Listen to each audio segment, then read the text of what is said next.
Welcome to Talking Giants presented by DraftKings. I'm your host, Bobby Skinner, here with my co-hosts. I almost did Justin Pennick, but we have a guest co-host, the Football Grump of the Just Giants podcast. Justin is sick, I guess, so he's skipping out on the podcast. So I didn't want to cancel draft week, like way too early draft week. I look forward to it. It's like the highlight of June. So I know the Football Grump knows his draft stuff and he knows his Giants. Grump, what's going on, man? Not much, man. Yeah, I may be a degenerate with a nose ring, but I show up for work when called. You know what I'm saying? So I'm here. I'm subbing in. I can only hope to do this podcast justice, and only hope to do Justin some justice here. I'm glad you took that shot that Justin took at Kaiir's Tony personal to you.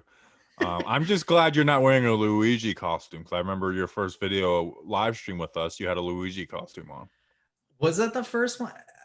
I'm not sure, but yeah, well, you came like on the pod Halloween last summer, but that was the first time on video. Like we did a stream. It was like the day before Halloween or something, and you had a Luigi costume. I'm actually planning on. I'm planning on, like, it's some difficult thing, but I want to make a GIF of myself just wearing that hat so I can respond to a bunch of Twitter comments anytime someone says something stupid just because it's got the L on it. I think I'm gonna go grab that. I'm gonna screen grab that and put it out tonight, like before the episode comes out, and be like on tomorrow's podcast. So before we do get into it, tell us about this isn't going to be an interview. You're literally just going to be co-hosting, but I would have to give you some love. What is Just Giants podcast, and why is it my favorite Giants podcast? Well, Just Giants podcast is the best damn podcast for the best damn football team. So that's kind of why you love it. But really, it's me and my cousin. We're season ticket holders, and we've been doing the podcast for a number of years. It's on SoundCloud, Spotify, wherever podcasts are. It's everywhere. And we mainly operate through Twitter for our stuff. You can follow the podcast there, but it's like a barren wasteland. You just follow me at @football_grump.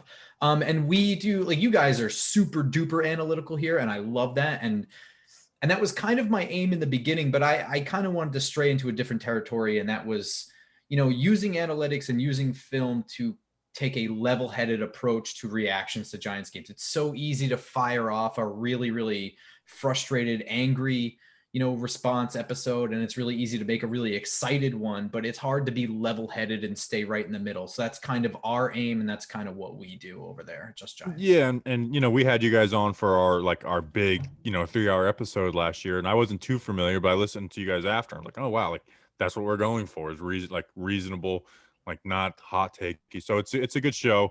The draft stuff. I mean, if I don't say that, and we'll get off the promotion here in a second, but it's like I message you about the draft more than anybody else. Like, what do you think of this guy?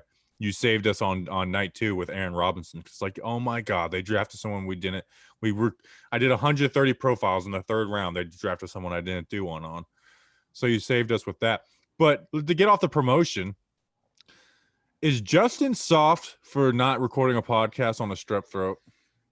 Look, if it were me, I'd be recording with a strep throat. I've recorded episodes after games at 2 a.m. I've been editing episodes so they're up at 5 a.m. and I'm up at 6 a.m. to go to the gym, but I would never call Justin soft after seeing him tackle that tackling dummy. I mean, no regard for his body whatsoever. Face in the dirt, sliding. I wouldn't call him soft to his face. No. That might be his best video. But I just want to say I've only missed 2 episodes of Talking Giants ever. One was my dog died that day, and the other was my grandpa died. And when my grandpa died, I regretted not recording, because I was like, oh, I could have recorded. I was like, I was in a good enough mental state to record. The dog one I definitely couldn't have, which is actually 1 year to the date, like next week. So how about that, bringing back some sad memories? But I was like, come on, Justin, just gargle some apple cider vinegar, and take some warm Theraflu and be good to go. I don't know. Maybe he just needs to rip out his own tonsils and then join onto the show. I mean, he has the worst health issue. Well, I guess strep throat's not that bad, even though, like you mentioned, it's like, who gets strep throat in June? He got shingles. He had a kidney stone that he was dealing with for a month, and it just magically went away last year. So Justin truly is an old man. I was going to say, isn't shingles something you get in like your 50s? I'm not a doctor. I don't know much about shingles. I know Terry Bradshaw did like a commercial. It's like everyone gets shingles, so I know I'm going to get it one day. But I don't even know what it is. Like when I hear shingles, I think of shingles on a roof, and I think of you having like basically like alligator skin or something. I don't really know what shingles actually is. I think it's like a reoccurrence of chicken pox or something like that. See, I never got chicken pox. I never got anything like that. But we are continuing the way too early draft week. We're doing defensive players today. 8 guys, some edge guys, linebackers, even a corner thrown in there.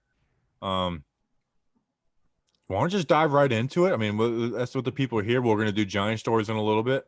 I would love to dive right into it. This is the draft stuff is my favorite stuff to do. It's tough doing it right now. Yes. And because like I want to find a player I love. You know what I mean? Like I go into this, like last year doing this exact exercise, I found out about Chad Surratt, and I was like, I like this guy. But it's hard projecting. Okay, it's like because these guys are still in their peak, getting better years as football players. You know, it's like if I'm projecting a guy from year 4 to year 5 in the NFL, it's like okay, like I'm not expecting some major jump. But with these college players, it's like one, there's going to be guys that we don't know about who aren't on these these lists a year early, and it's like a lot of these players are going to get better and some won't, and the boards are going to look at a totally different. I mean, last year we did it. We had 2 guys go undrafted who are like Dylan Moses and Sage Surratt. So I didn't really fall in love with anybody besides actually the cornerback from Florida, Kaiir, Elam. But I'll start it out, and I'll start it out with the edge because the edge is the Giants' biggest position of need on the defense. And it is Kingsley, JJ, Enagbare. I think I got that right. Out of South Carolina. It's Enagbare. 6'3", 270 pounds. So he fits that outside linebacker edge role and not like that hand in the dirt defensive end, Davion Clowney type defensive end. He's a do-it-all type player, and he's actually switching to a buck position when I want to talk about. What you notice with him is his hands. His hands are quick. They strike fast, and he is shedding guys with his hands. And that's really what I like. That's my, like, if you're doing that in college, I love that because so many guys don't have like a plan for their hands. They just kind of like try and run around the edge or they bull rush you. No, he has like actual hand moves, and that's how you embarrass tackles is with your hands. Like you're not going to embarrass NFL tackles with your speed a ton. It's with your hands how you do it, where you get them leaning and you get them off balance. So it just pops off the screen, and like I said, it sets him up for like these really nice inside moves where he's setting him up outside and just does a hand swipe, and then bam, he's pressuring the QB from the inside. The negative side to that is I don't think he has great speed or get off of the line, so he doesn't try and bend the corner a lot, or when he does, he's not super successful, which I guess could put some type of a cap on him, but maybe he's more of a second guy. As good as he in the pass game, he's like the same in the run. Like all those reasons why he's good in the pass game is why he's good in the run, and he has like good tackles for losses. Motor never stops. Like he has coverage sacks are real sacks. I hate when people discount sacks as coverage sacks. He gets some of those because he just never stops. Like if he doesn't win around the edge, he continues, he counters, he battles. And he's a guy where a good tackle he may struggle with at times. Not struggle with, but it's like, he's not going to just totally dominate them. You line him up on the inside, he dominates guards and centers, which is, the NFL is about taking advantage of opportunities. Was second in the SEC for sacks with 6.5, and they're moving him to this buck spot, which is more like a rover linebacker, where it's like you're going to line up on the edge, you're going to be stand up, you're going to back off as an inside linebacker, you're going to line up in the A gap, which I think is beautiful for the Giants, what their scheme is looking for.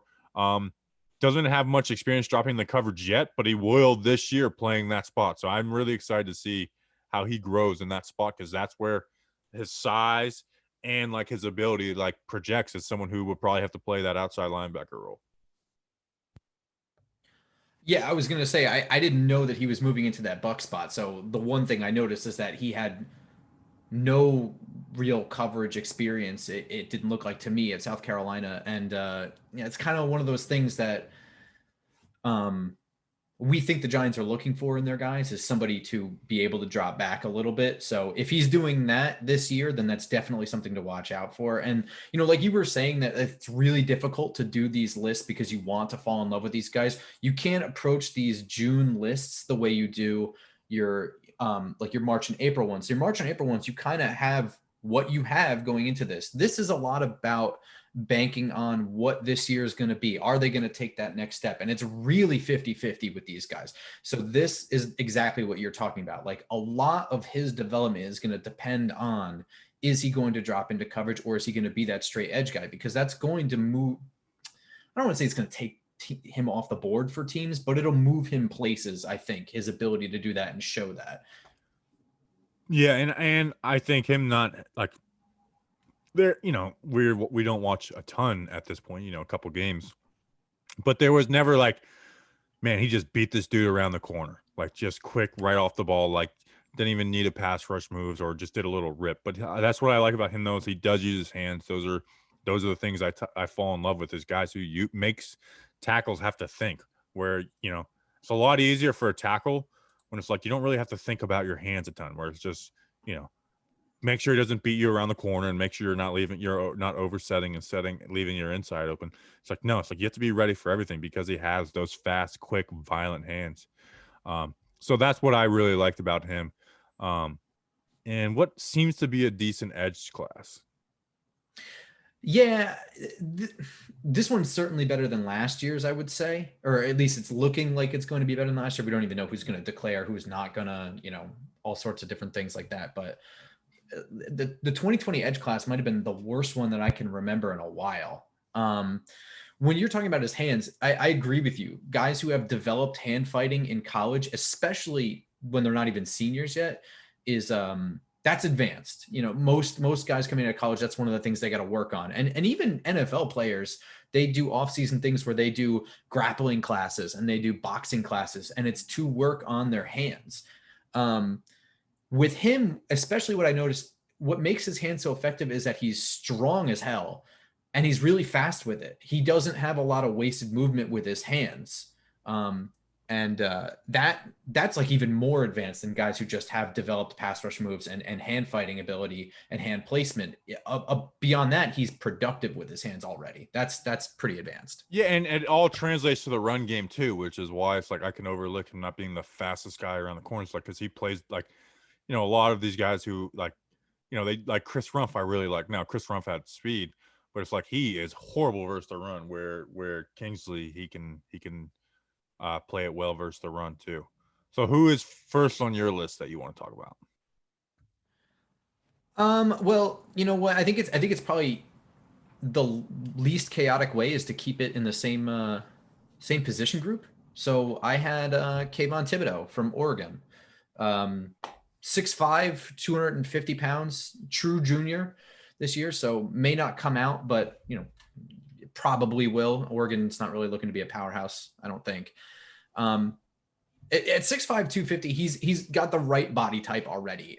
He has the right frame to add needed muscle. He's going to need upper and lower body, I think, just from looking at him. I'm not a doctor. I'm going to say that a lot. He's really fast for the position. And more than just being fast, he's fast off the line, fires right out of his stance and right into the laps of O-linemen. I would say almost to the point where I don't want to say it's a negative, but I think there's sometimes he's so fast and he gets right into offensive linemen that he could actually probably bypass them if he chooses to. He kind of chooses violence. I'm glad you brought that up, and I hate to interrupt while you're in the middle, but there's times where it's like, dude, go bend the corner. It's like, you've got it. And it's like he just goes right into offense. It's like he loves the bull rush and just dominating offensive linemen. Yeah, I agree. I actually writ that down. It's like, dude, like you could win around the edge here, and you're just trying to go through the offensive lineman instead. Yeah, see, this is why, I will never take the place of Justin for more than a guest episodes, because I think all of our notes are probably identical without even talking to each other. Because what I have written down, I have to skip a little bit here. Let me see. He only has decent bend around the edge. So his outside rushes need to win immediately or be on a 5 to 7 step drop, or they won't be productive. And on top of that, he has the speed to knife inside or loop around the outside or bull rush really effectively, but that's pretty much all he's working with right now. And that's kind of the detriment of these guys who are elite level coming out of high school and into college, is that they can win on athleticism. It's up to them to know that they need to keep getting better if they want to be, this upper echelon player going to the next level. And it's got to start right away. So for him, he's winning a lot on his athleticism, particularly his speed and his, I guess you would say his instincts, his ability to fire out of his stance. Yeah, but the biggest thing for me that keeps him from being that like top 10 player for me right now is I don't see the bend around the edge from him. Like if he doesn't win with just the pure speed, he can get washed right down to the ground. I don't see that elite bend. It's fine. It's decent bend, but it's not that, it's just not that, I don't know, Montez Sweat kind of bend or something like that. I would say he's scheme versatile. I could see him playing in a 4-3 defense or a 3-4 defense. I think he does stand up. I think he can cover shallow routes. I think he can run with running backs out of the backfield, but he primarily plays with his hand in the dirt. So I think he would fit into the Giants, multi-look scheme really, really well. I would say that he's gotten better last year in the shortened year in the run game. I think based on the accumulation of film that we have, you can say that he can sometimes disappear in the run game. I wouldn't say he's a liability like we were seeing with Ellerson Smith and Rumpf. And I guess the last thing I would say is that he may not always be productive, but sometimes he's neutralizing 2 to 3 blockers just with his pure speed off the edge and that bull rush. He's really pushing so many people into the lap of the quarterback. He's disrupting a lot of shit. So I mean, this is a dude to watch. And if he can refine on some of those rough edges, he could definitely be the upper end of the first round. Yeah. I think he's right now he's like projected like top 5 and stuff. Which he has stuff to work on, and I think he can be in that range. It's not like, Chase Young going into his final year or anything, but not many guys are. Like you mentioned how it's like, he relies on athleticism. He's still young, and like you mentioned, he just doesn't, like we were talking so much about hands with Kingsley. It's like he doesn't use his hands at all besides like for bull rushing and bull and pull, where he's just like he's just being like a physical and strong and fast and keeping his feet moving. Where it's like if you got added some hand swipes and stuff, it would, put him on a different level. I first noticed him, Elijah Vera Tucker in that game versus USC, which everyone was like, oh, that, he dominated Elijah Vera Tucker. I don't think he dominated AVT. He had some if at the end of the day, he did win that game versus him.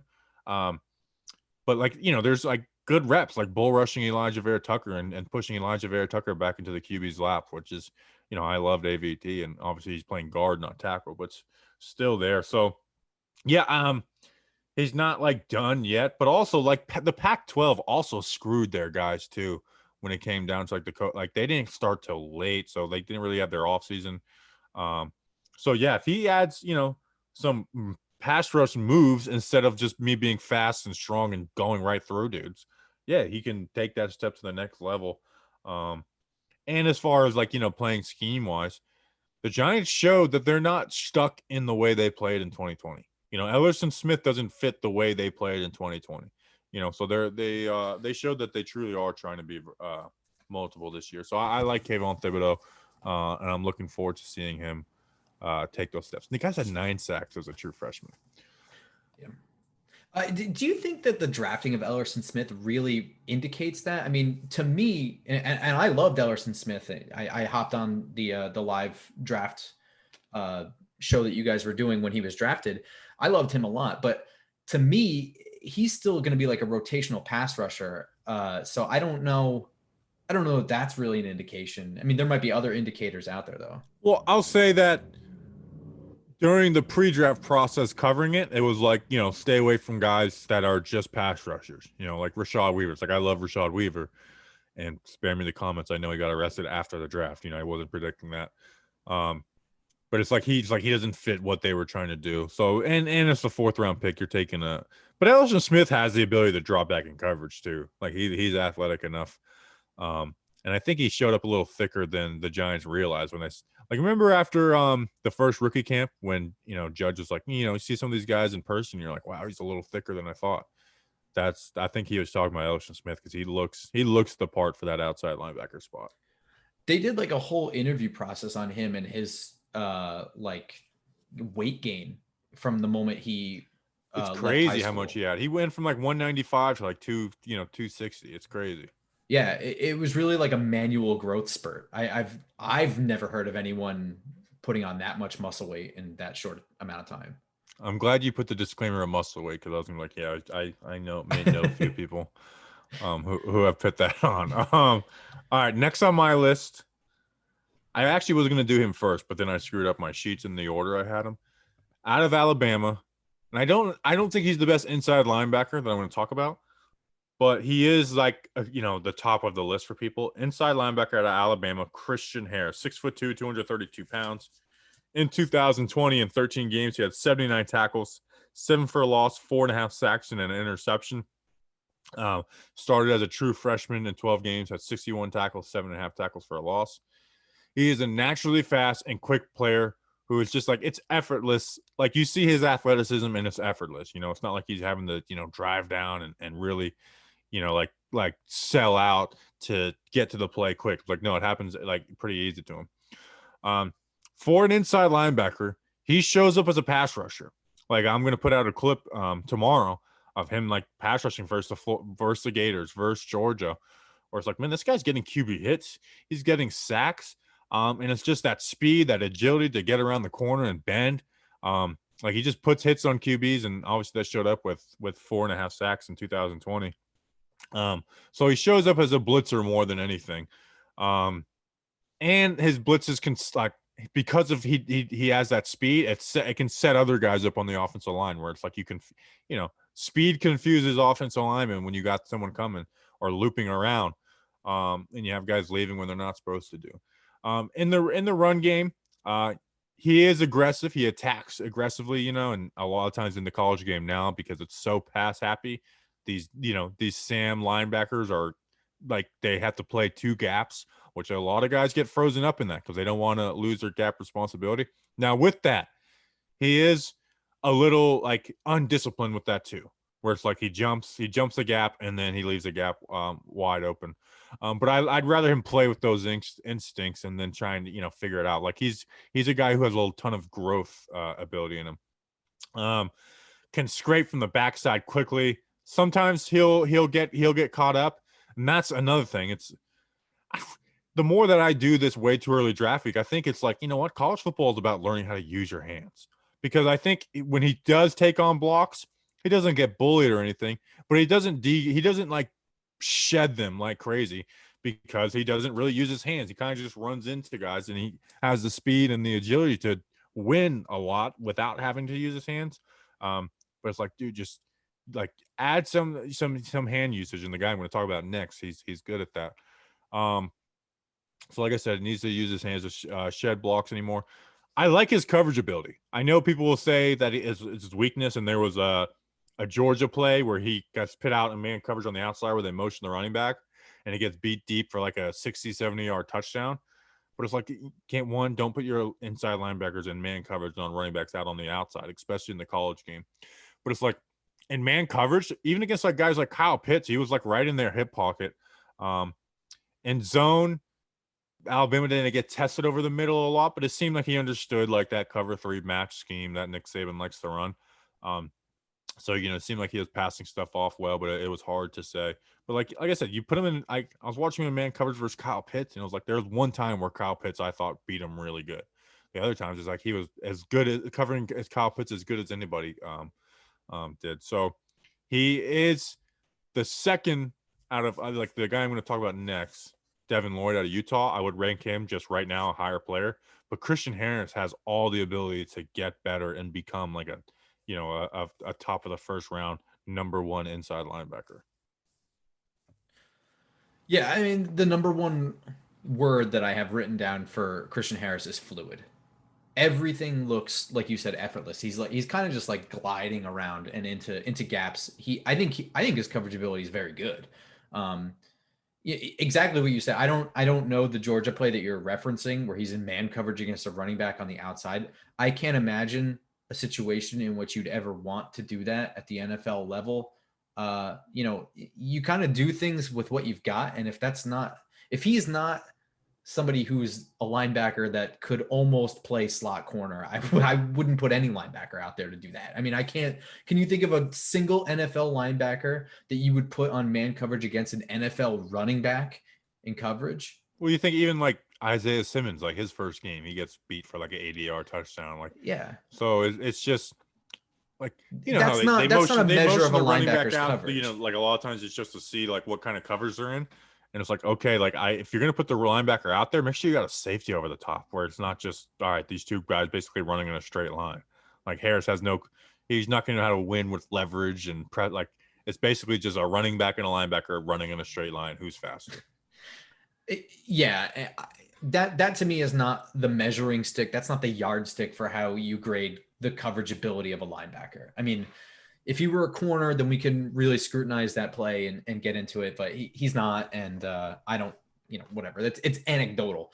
But like you said, he's a little bit wild. Yeah, I have written down that he's an animal. He's really aggressive and sometimes overly aggressive. He's just kind of like, do you know what a flail is? Like when an NBA player flails up for a shot? No, like it's like a medieval weapon. It's like a stick with a chain and then like a ball on the end. And now I do. I remember it from the Cable Guy, which gets talked about on the show a lot. Yeah, he's kind of like a flail. Like he's just kind of like he just flies right in and he's gonna hit whatever the hell he's gonna hit. I mean, I like Christian Harris. I wouldn't put him as the number one linebacker in this class either. I think I have them ranked the same way that you do, probably. But he could definitely rise. Again, this is another dude that's a true junior. He's playing at Alabama. So you're talking about like the highest echelon of coaching and weight room stuff that college football has to offer is these schools like Alabama in the SEC. So he can definitely develop all of these things that he's a little bit weak on. And I think some of it is just coming from inexperience. But the fact is, he got snaps as a freshman, didn't he, at Alabama? Yeah, exactly. I mean that right there says so much. A true freshman at Alabama, which is produces all types of inside linebackers. Yeah, I'm a fan of his, and like you said, he can't. Yeah, I think he can grow a ton. Where Devin Lloyd, who I'm going to talk about next, after your next guy, is like he's a little more refined, and refined is good, but it's like you don't get to see that like next step from some of those guys. But I always like with the guy, and I think me and you were the same on Jamin Davis, the linebacker that the Redskins took. I was like, I love that this guy has all this athletic first round ability, and I get he's inexperienced, but I want my inexperienced guys to be aggressive, and he is not. He was very passive. He seemed like he's just waiting for the play to come to him. It's like, dude, just go, play your gap and go, which is why. I'm not going to tweet about it because I just don't feel like having Washington fans down my throat. But I thought that was a huge reach at 20. And then Gettleman later that week said like he was the other guy on their board with Kadarius Toney at 20, which makes me really happy that they took that Washington took him a pick before. Yeah, I would not have been on board with that pick there. I like guys like that because you can. I thought he would have been a little too high at like, what did we have, the 38th pick or something like that, like, or 42. But like when someone asked me like in the pre-draft, I was talking about him, like, would you take him at 42? I was like, I would get behind it because he's an athletic freak, but it's like he's not going to come in and give you like the pick number 42 production right away. Yeah, for me, if you're picking guys like that, they either have to play with. I don't want to say swagger because I feel like that's a stupid fucking word now, but like he plays with some level of aggression where it's just like, I know what my responsibility is, and if I'm wrong, at least I'm going to hit somebody. You know what I mean? Yes, like that's the kind of thing mistakes, I want. make them fast. Like that's why I always lean towards the aggressive linebacker. That's something me and you both like about Tay Crowder. It's like this guy just goes. Like he understands his responsibility, and he's there to try and blow plays up. And you know what? Maybe that'll get guys screwed on a play action play, and they'll throw a pass over him every once in a while. But that guy's going to get better and learn to sniff that stuff out, where the guy that just sits there is going to turn into Alec Ogletree. At least Ogletree with the Giants. All right, who do you got next? We'll keep it with the linebackers for now. I have I have Ventrell Miller from Florida. This is a guy that, I preface this as being, this is my watch list. So this guy, he's up and down here. So he has the potential to be somebody really, really important. So it's worth watching him. But he's senior at Florida, 6 feet, about 230 pounds. I don't trust any numbers anywhere until combine. Right off the bat, I'm gonna clear it right out of the way. Red flags for character. I believe he was cited for pot, so that's something. It's a college thing, whatever. And then he was also, if I'm remembering right, part of the credit card scam at Florida that Antonio Callaway was a part of, and Jordan Scarlett, and I think there were like 9 of them. Well, you are like the co-expert on Florida Gators. Your co-host, the Cranky Fan, which I was listening to your pod earlier, which he wasn't talking about the Gators, but he was talking about his Rays, that player they called up, and then the Islanders, or not the Islanders, the Lightning. He's a Lightning fan. Yeah. So yeah, you got 2 Florida Gators players. So you're like the foremost expert on Florida Gators. Right. So the reason I picked these guys is I've kind of been watching them for a while already. So they were already on my watch list. And in my opinion, they were at positions of need. And inside linebacker, I think, is a weak spot. I mean, you go out and sign a free agent to a 1-year deal, Reggie Ragland, that's a small commitment. Tay Crowder's a 7th round draft. He's Mr. Irrelevant. There's certainly upside there. He does some things well. And I think for a 7th round draft pick, getting any playing time in your first year is incredible. And he could rise up, but he could just as easily fall out. He could be at his ceiling already for this position. He's a converted running back. So this is something that they probably want to, focus on. And if a Christian Harris or a Ventrell Miller or somebody is there available for them, that's an upgrade, man. Upgrade whatever you got to do. It's time to win. So, I've been watching Ventrell Miller for a little while now, and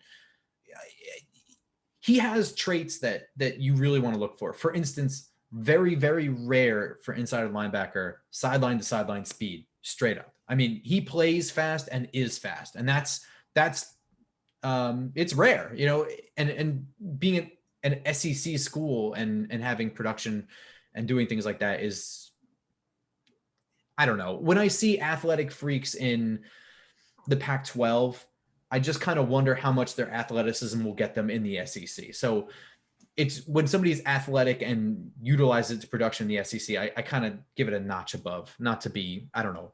I'm not a big college guy. I know people get really defensive about their conferences. I don't really care that much. I just look at the facts, man. He is raw. I don't think he picks up on things as quickly as he needs to. He makes up for it with his athleticism right now. But he's getting better, and I've seen him get better year after year. So he needs to continue getting experience, to continue to develop. I think he could be a better tackler on top of that too. He's usually good enough to get the job done, and he hits real hard, but he doesn't really utilize his wrap-ups really well. He doesn't twist really well. I think he can get better at that. I think his sloppiness can let a stronger runner slip away. I think that he has man coverage ability for a linebacker. It's not really something that Florida does a whole lot of. They are very good at recruiting DBs and letting DBs be DBs. But I think that he has that ability. Again, something he needs to keep working on, keep getting better, so he doesn't have to rely on his hands so much to feel where his guys are. He knows his zone, his gaps, things like that. The thing that I like about him the best is he's an excellent inside blitzer. Really good, utilizes his speed well. And I don't just mean going fast, I mean delayed blitzes. Faking that you're going to coverage, faking that you're spying the quarterback, faking that you're covering a running back, and just knifing in there, just turning on those jets to 100 miles an hour and going in there and hitting the quarterback is something that he does. I think he executes better than anybody else at the linebacker position right now. Yeah. Okay. This is the one that we disagree on. I'm not super high on Ventrell. Like something I've got on him is like, it's like he plays good gap football, but it's like he rarely shoots a gap to me. Where it's like he's just like he's playing his gap, he's playing his role, but it's like I don't ever see him like come up to get like that pop in the line of scrimmage unless it's a plan like, hey, we want you moving forward as soon as the snap goes. And I just think sometimes he's a second late, whether it's in like it's like you can see that he can run with a crossing route or something, but I think sometimes he picks it up a little slow, and it's like, all right, it's like you can run with that guy, but he's got to step on you because you weren't anticipating it as well, which obviously is a hard task for linebackers in general. So I wrote he's a solid player, but he might be just a guy. That's my worry with Ventrell. So he might just be a guy who's like he knows how to play the linebacker spot. He's not he's not horrendous. He's not going to embarrass your team, but I don't know if he's ever going to be like a guy who's going to come and just like be a play record for your defense. Yeah, and that's why I said this is strictly a watch list guy for me. He missed time because he was suspended because he's a jerk off, but he's got to get better at all these little things, but all those things I think it's just mental game for him. He doesn't want to screw up. And so he's thinking a little bit too much. That's something that he can improve on, or he could stay this way and just be a guy, like you said. So like my prime example for one of those guys that could go either way is JC Horn. Last year was on my watch list. I was really worried about his handsiness and where that would lead him in his final year at South Carolina. I don't know if he was a senior or junior. I can't remember, but I mean, he stepped up to the plate. His handsiness is still, I think, like a minor worry, but I mean, there's a reason he's a first round draft pick. He could have easily stayed the same, from the year before and just kind of went unnoticed. But I mean, his name was everywhere when the draft process truly started at the end of the year. Oh yeah, because I remember me and you actually talked about him at the very beginning of last season. Because I do a midseason mock draft, and he was like the guy I picked in the second round, for the Giants, and then he ends up being like the first defensive player off the board. So he rose fast to, being like, hey, he's right there with Surtain and Farley too. He got drafted ahead of those guys. Even though I did like Farley more than him, but obviously the injuries. All right, next on my list, this is probably the guy I like the most out of any of the players I'm talking about. If I'm talking all 8 of our players, I probably like Kayvon Thibodeaux the most, but this is the guy I like the most. Devin Lloyd, linebacker out of Utah. I know you're just crapping on the Pac-12, but I really like Devin Lloyd. He's 6'3", 232 pounds. In only 5 games, because again, the Pac-12 screwed up their season. He had 48 tackles, 10 for a loss, 2 sacks. In 2019, in 14 games, he had 91 tackles, 11 for a loss, 6.5 sacks, and an interception. He was a guy that was thinking about coming out this past year, but decided to go back. And I think that's smart for him, which the more I watch these inside linebackers, and I watched inside linebackers that we're not talking about today, like Owen Papa, it really reminds me how good the 2020 inside linebacker class is. Like, I think 2020's class may be one of the best inside linebacker class. Like, it might have been the strongest point of this past draft because you had Micah Parsons, you had Zayvon Collins, you had JOK, who a lot of people like, but then you had like Jamin Davis. You had, I think he went a little higher, but like Nick Bolton was a guy, Chaz Surratt, a guy like Monty. Like there was probably like 8 or 9 inside linebackers where it's like, man, if we get one of these guys on day 1 or day 2, I'm thrilled with them. Where this year is just not any guys that I like fell in love with. But Devin Lloyd is a guy I really like. Switch from safety, which people know me. I really like guys who switch from safety to linebacker for some reason. Extremely well inside linebacker who can play edge. He gets edge reps and can drop in the coverage. He's got the speed, like that sideline to sideline speed that's going to help him rack up tackles where he's going to lead your team in tackles whenever he does come in the league. And then his burst and agility gives him tackles for losses, even when he's slow to react sometimes. It's like, even like if he's not like just shooting a gap right off bat, he's got that speed and agility to get through there. And part of that is like he has that speed, but he's like as physical as fast as he's just as physical. Like he takes on blocks. Whether it's even just playing your gap and not getting moved, or you get a guard that's coming up to the linebacker and really trying to get to you, and he's a little overzealous, he'll shed you and make that offensive lineman look silly. Good blitzer who uses his hands, like a lot of times inside linebackers, and this is some of the best linebackers in the NFL. They blitz, but they don't use their hand. Like Christian Harrison, I was like, this guy's a really good blitzing linebacker. He's not really using his hands. He's just got all the speed and agility to take advantage of matchups where he uses his hands, and you really don't see that with inside linebackers. And it led to 8.5 sacks over his last 19 games playing at that inside linebacker spot. In coverage, I think he's got decent zone instincts, not the greatest, but put him in man. Like, he's a guy, just put him in man coverage, let him cover, whether it's the running back or, the tight end too. You don't really have linebackers covering tight end one a ton in the NFL anymore. But put him in those situations and he'll look good. I think his biggest negative is sometimes he misses tackles, or he's tackling low and the guys are following forward. And it's like, he's physical, but it's like he needs to get better just as like a functional tackler, not like he can't hold on to guys, but it's like he's like he'll have a tackle where he can get the tackle and like he'll in a sense let that player get to the side and then be tackling him low instead of going high and meeting that person and trying to stop forward momentum. He just kind of and sometimes he just misses those flat out. But I like Devin Lloyd. Out of the 3 linebackers we talked about, he'd be my top guy if we were doing the draft tomorrow. Yeah, he would be my top guy at inside linebacker as well. I could just, reiterate everything you said. I don't want to give everybody the exact same words that you said coming out of a more handsome face and cooler t-shirt. So, I mean, I would say I'm going to just put the Luigi screenshot over your thing. Just erase the video. It's just going to be a frozen Luigi the entire time. You know what, man? Go for it. That one had the mustache and everything. I'm proud of that picture. But I'm going to find that and show it to the YouTube. You should just put Justin's face over me. Yeah, and be like, look, Justin has strep throat. He's not feeling well, so we didn't put him on camera, but here's his voice. What you were saying about his tackling ability, he covers like a safety and he tackles like a safety is kind of how I have it in my head right now. I think that the one thing that we disagree on is I think that he is a far above average zone coverage linebacker. And the main thing I look at, and it's something that NFL linebackers struggle with on a play-to-play basis, is getting proper depth. And I think that he does that so well. And that's all, I think, just his experience at safety taking over and just the knowledge of the zone concepts, knowing where he needs to be on the field.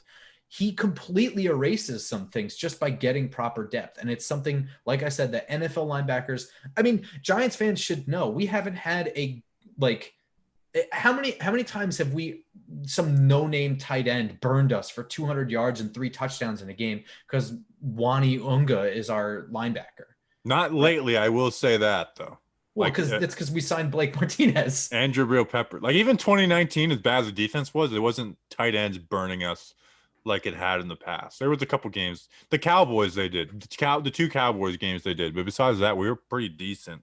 The Giants organization have made some below average tight ends make a lot of money on the free agent market, I think, just by padding stats. Blake Jarwin. Blake Jarwin is the number 1 guy that comes in. Dallas Goedert as well. Dallas Goedert is one of those guys that, like, you're like, man, we got to worry about him. And then you realize you only have to worry about him because you're Giants fans.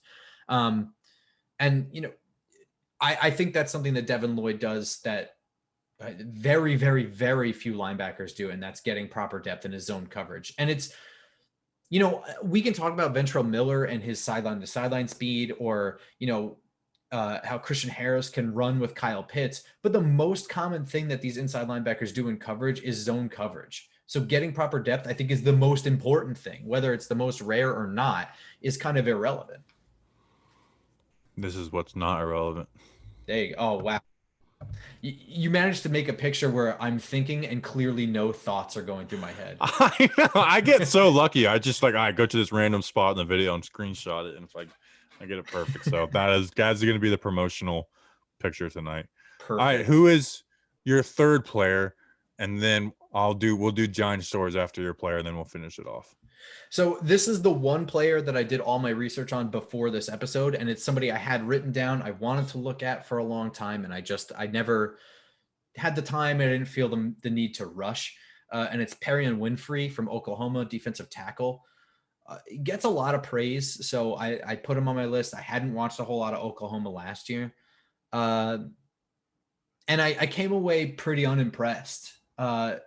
Kind of in the same way as Ventrell Miller. I can see him rising. I can see what people like about him, but right now I'm very, very lukewarm on him. I think he's got good body size. He's like 6'3", 6'4", around 300 pounds. He doesn't look 300 pounds. I'll say that. So either those numbers are complete fabrication, or he's just got very little bad weight on him. He could still stand to add more weight because they play him kind of everywhere. It's a kind of a weird like 4-3 system that Oklahoma plays, but he plays kind of from like the 4 technique all the way into 0 technique, and kind of frequently. He looks a little thin to be playing 0, but he does it multiple times per game. It's not just like a gimmick thing. I think the biggest knock on him is his leverage is abysmal. He is 6'3", and he's all of 6'3" when coming off the ball.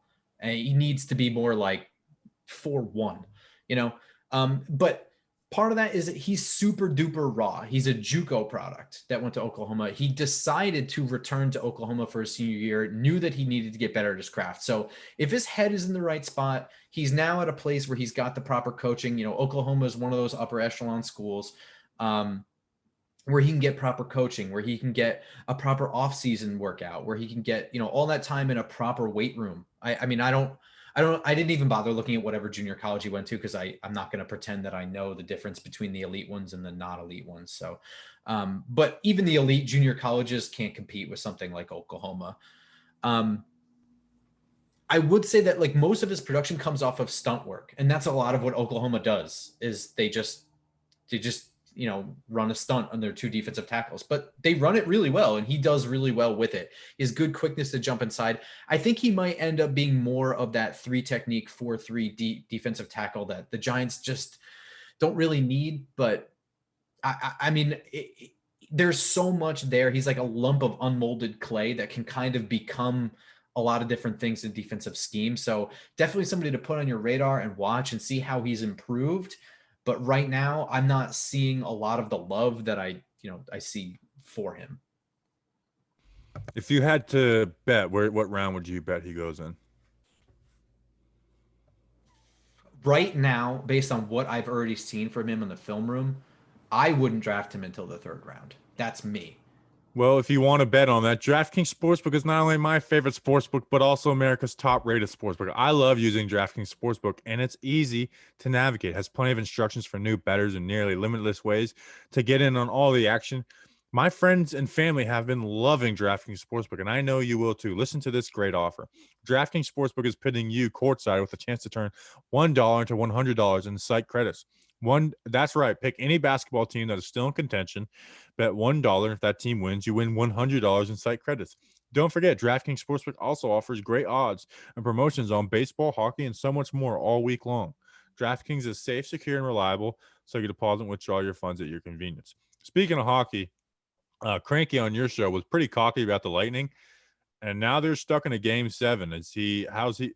Like, I wasn't paying attention to Twitter. Was he like cussing out the Lightning yesterday or what? Man, I have to deal with him with football, and like sitting next to him and freaking out, and then also I have to deal with him Sunday morning, like as he's getting off of a plane. I've picked him up from the airport in Newark, like Liberty International, and then driven to Secaucus, and then taken the train to Giants games straight out of Gainesville.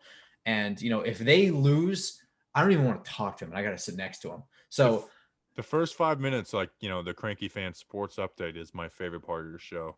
Oh, yeah. It's mine, too, because, like, we do all this work right before we hit record. I'm sure you understand this, where it's like you're getting everything organized, and then you immediately derail into some completely, like, emotionally charged, like, minute. And whether it's the highs or the lows,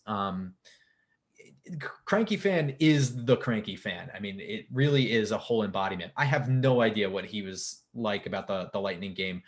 He gets a lot more heated with his Rays. The Rays are the best, because that's when I see him like MFing people. Download the top-rated DraftKings Sportsbook app now and use promo code JohnBoy when you sign up to turn $1 into $100 in free credits. Bet on the basketball team of your choice to win their next game. And if they do, you will claim $100 in free credits. That's promo code JohnBoy for a limited time. Only at DraftKings Sportsbook. Must be 21 or older. New Jersey, Indiana, or Pennsylvania only. New customers only. Wager paid out in site credits. Restrictions apply. See DraftKings.com/sportsbook for details. Gambling problem? Call 1-800-GAMBLER or in Indiana, 1-800-9-WITH-IT. All right, Giants stories.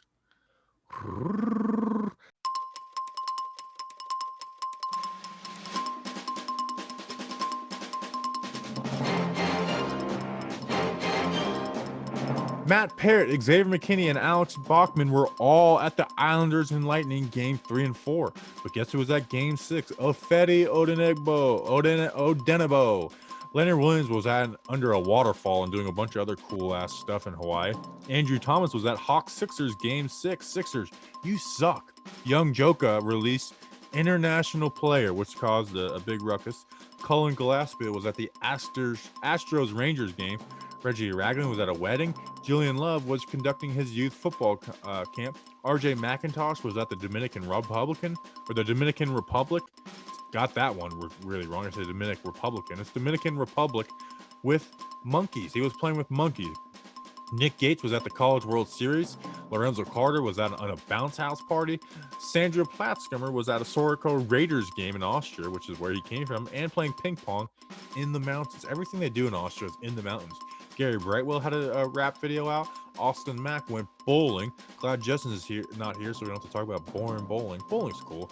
Dante Pettis was skateboarding in Santa Monica with cleats, and someone pointed out to me, and I tweeted that he was actually working with Saquon on the beach in that video. Would you fuck with monkeys? I feel like you would. Yes, if I was rich, I would love to have a monkey. You know what a good old school Craigslist prank was? At 4 o'clock in the morning, putting your friend's phone number on Craigslist and saying free monkey. Your friend will, the phone calls never stopped to I wasn't even the one who did it. I wasn't the one who did it. But my buddy, his name was Austin, was just getting his phone blown up and with text messages, calls, like, you still got the monkey. Like, even like it's blown up. And then, so I took that idea and did it to a girl I know's dog. And she was like, I remember her posting on Facebook, like, someone put, my dog for sale on Facebook or on Craigslist.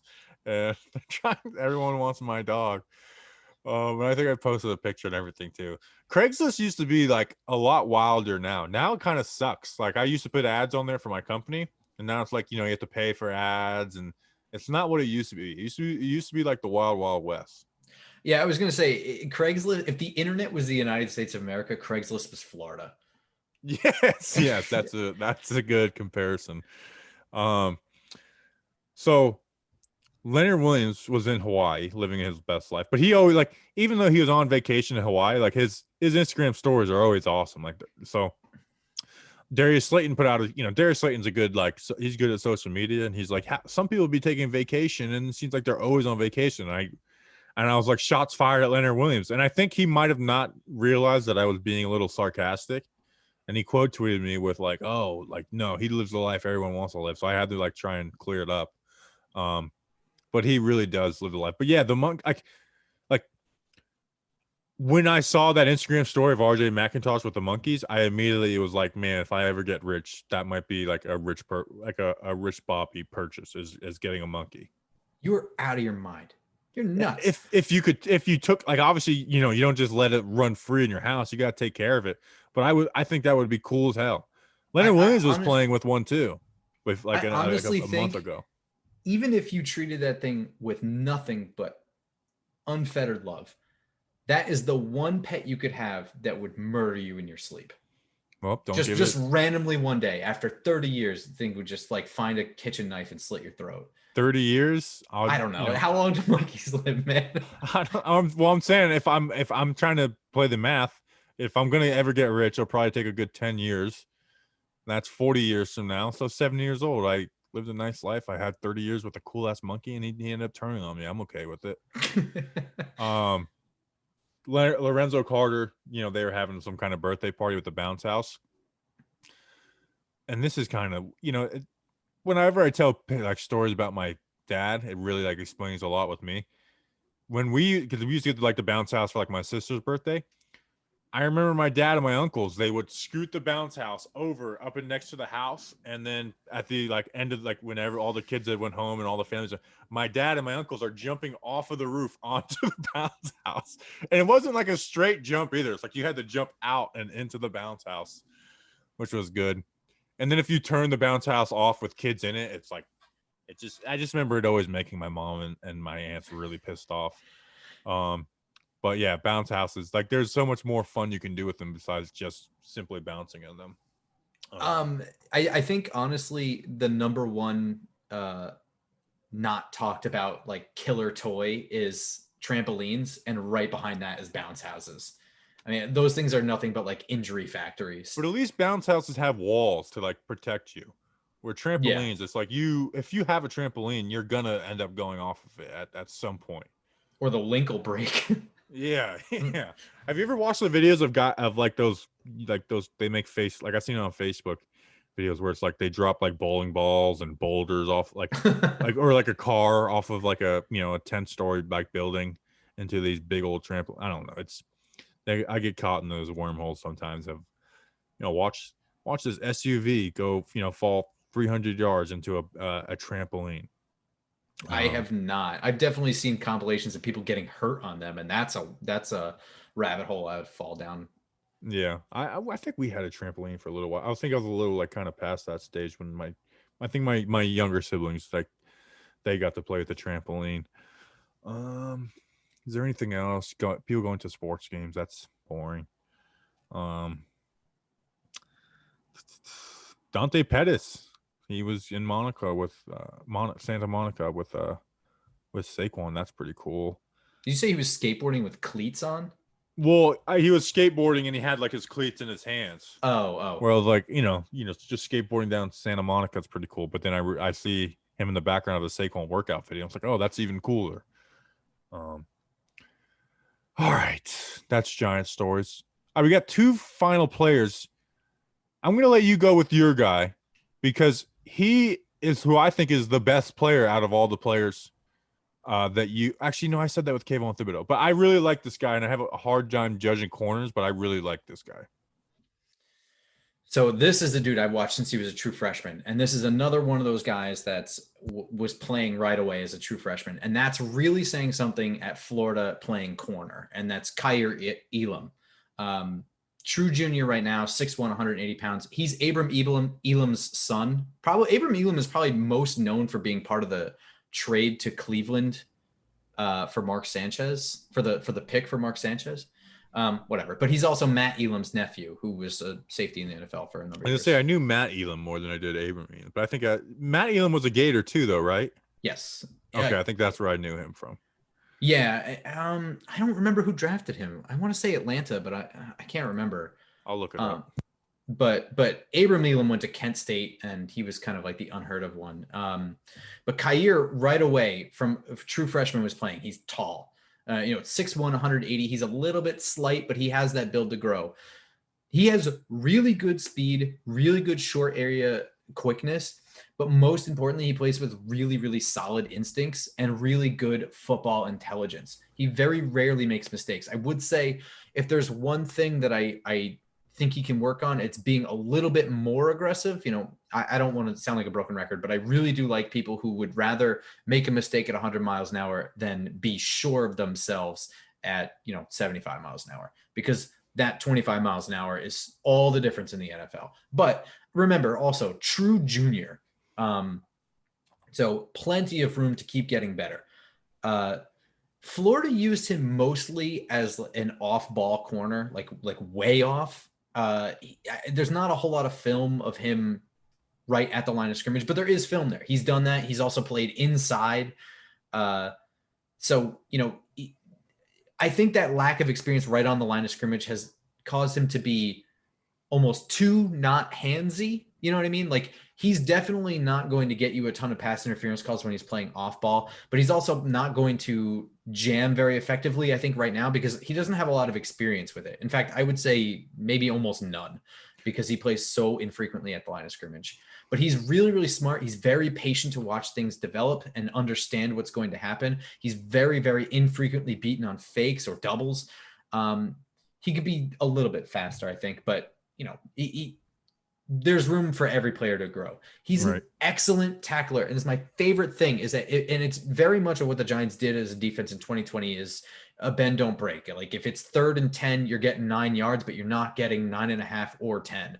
And that's the way he tackles. If someone's going to catch the ball, that's pretty much where they're going down. He's not very flashy. I mean, he's not going to have, 10 picks next year, I don't think, but he's very solid and oftentimes isn't even tested by quarterbacks. I really like Kaiir Elam. I think he might be the best corner to come out next year.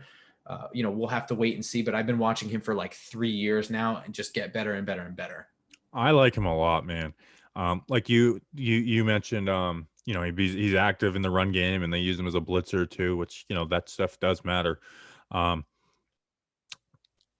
I would maybe worry about him getting burned at times, like you said, something can be faster. But you mentioned him not playing a ton of like close press man. Versus Georgia, he did a little bit. It wasn't necessarily a press man, but he was, playing, up on those wide receivers, and he looked really comfortable with it. And like you said, like he just makes zero mistakes. Like there was not a single mistake from that game. And like he would kind of kept that hand in the hip pocket of the receiver. And like I said, sometimes you'd worry about him getting burnt, but it's like he would trail in that right spot, and he always has a feel of where that receiver is, where he can look back on the QB and make a play on the ball. Where a lot of guys, they can play the receiver, but it's like they don't know the ball's coming. They don't know how to play through the ball. So yeah, but I really liked him. And Matt Elam played for the Ravens. Yes, the Ravens. Yeah, I mean, the way he plays is so sound already. He looks like a 16-year-old playing in the Little League World Series with like a fake Social Security card or something. He's just so comfortable. He never really looks frazzled ever. Not in the middle of a route, not in between plays. He looks so comfortable, like he's just out there going to work and just doing his job. And I think it's really important the Giants look at corners. James Bradbury is everything we hoped he'd be, but he's not signed for forever. And we've already gotten into the second year now. And Adoree Jackson, we don't really know if his injuries are going to prop up again or if he's going to be clean now. It's important for the Giants to keep stockpiling really good DBs. I wouldn't say every year, but it's important to do that every 2 years. Keep rolling those DBs in the draft because they can always. Worst case scenario is you have too many good corners and then you have a trade asset or something like that. And if their approach is going to be to get really good pass coverage and let coverage sacks be their thing and allow that to be the pressure, then they need to keep doing this. So I don't want to hype up a player that most Giants fans are going to be like, we don't need a corner because we have Bradbury and Jackson and Robinson and Oh Holmes. yeah, stuff changes quick, man. Like like any position we're talking about. Like don't get like, oh, we're not going to. Besides, actually, you know what? Not even. You never know what's going to happen. I'm going to go quick with my last guy, and this is a guy I like.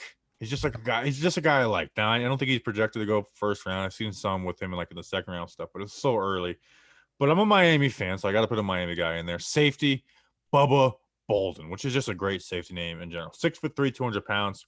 Transferred from USC in 2020 has 74 tackles, 6.5 for a loss, a sack, and an interception. Played all over for Miami, but mostly as a split 2-high safety. Nice burst and good long speed, but I don't think he's cut out for like that NFL center field player, which not a lot of guys are. But I just don't see that being his role. But Miami truly did play him all over the place. And I want to see Miami let him play a role this year. Like they didn't play him up in the box much, but let him let him play a role where he can come downhill or whatever. Just give him a clear-cut role, not a guy who you're playing all over the field and doing a million different responsibilities. But obviously Miami's got to play their game, not try and make him ready for the NFL. Comfortable and man coverage, agility to stick with guys, and we mentioned earlier, linebackers aren't covering tight ends much anymore. It's the safeties that are covering tight ends. Good tackler in open field who really bites the ball and is looking for that big hit. Like he's an aggressive player, aggressive to jump routes, but instincts aren't like crazy. Like he's aggressive, but his instincts, like he's not a safety like Antoine Winfield Jr., who is like, man, this guy's instincts are through the roof. He's always near the ball. good timing blitzer off the edge. And then, like I said, he just doesn't have a ton of box experience. I like him. I hope he gets better and grows his second year with Miami because he's just a player I like. When I'm watching Miami games, I'm always looking to see what Bubba Bolden's doing on that play. So that's Bubba Bolden. Where's number 21 from Miami, safety? He just looks like a cool player out there. All right. I think he moves like intro roll. I used to always think Antrell Roll was a Miami guy for some reason. No, Antrell Roll is a Miami guy. He is a Miami guy. Who was I would always Kenny Phillips is who I would always screw up as a Miami guy. Kenny Phillips was a Miami guy. Kenny Phillips, Antrell Roll, and Sean Taylor were all on the same team at one point. I think Kenny Phillips went to somewhere else. Nah. No, Kenny Phillips was a Miami. I don't know who you're thinking. Antrell Roll. Who am I thinking of that I thought was a Miami guy that wasn't? Oh, this is really going to bother me. Because you're right.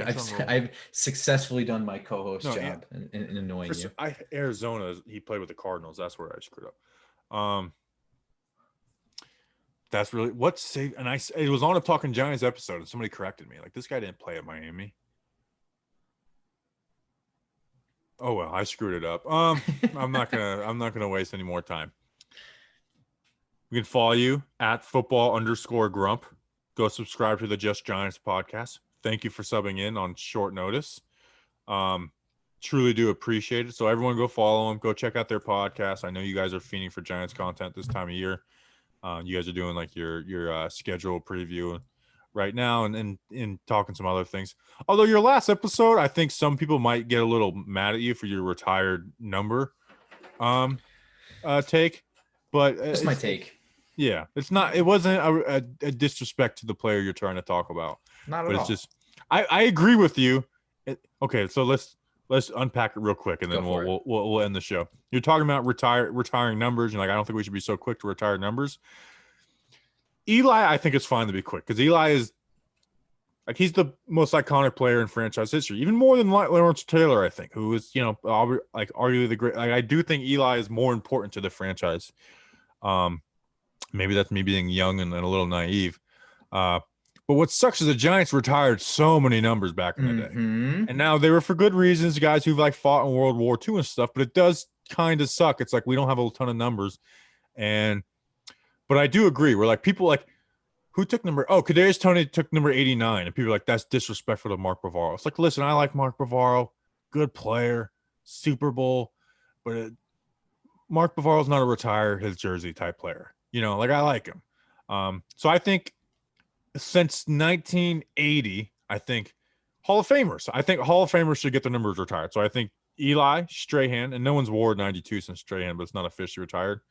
Lawrence Taylor and Harry Carson. I think those are the 4 players since the 80s that should have their numbers retired. So you don't think Sims? Yeah, Sims too. He's a QB for a Super Bowl team. You got to retire, and he wasn't just technically too, but I get you. That's so weird. I wish I was alive for that because I think I'd have a better grasp of that. So yeah, maybe we just retired Jeff Hostetler's number. But yeah, anyways, that's the show. We already went late, so I don't want to make it too long. Appreciate you guys. See you on Tuesday. Oh, Tuesday. We have a cool interview. Remember the guy who was part of the Bill Walsh thing, Jamar Chaney, who was a coach for the Giants during the offseason? We did an interview with him. So we'll have that and some other stuff on Tuesday. Tweet at Justin to get healthy or else. Be like, hey, we're hoping you feel better. But say it in a threatening way. So we appreciate you guys. See you on Tuesday. Until then, let's go Big Blue.